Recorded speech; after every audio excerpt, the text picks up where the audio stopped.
Et de 10, depuis le 1er juillet, 10 panneaux tout neufs indiquant le 80 km/h ont été dégradés dans le pays de Bitche, tagués ou repeints. Dernier en date, ce week-end, au lieu d'Ischfangerbach, sur la commune de Reyerswiller. La nouvelle vitesse décidée par le gouvernement a décidément bien du mal à passer chez certains automobilistes. Je dis tout simplement que c'est un acte imbécile, parce que la sécurité routière, c'est pour sauver des vies humaines, c'est pas pour le plaisir d'embêter les automobilistes. Et les panneaux resteront en place pour 80 km/h.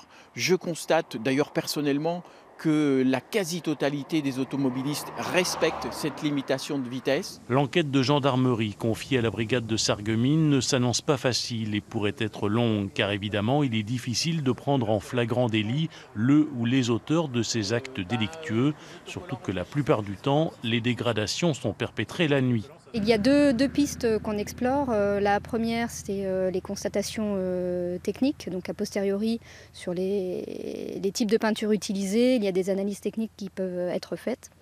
Et la seconde, c'est en amont recueillir du renseignement, essayer d'obtenir divers éléments, faire des rapprochements sur les inscriptions, sur diverses thématiques de cet ordre-là, du renseignement.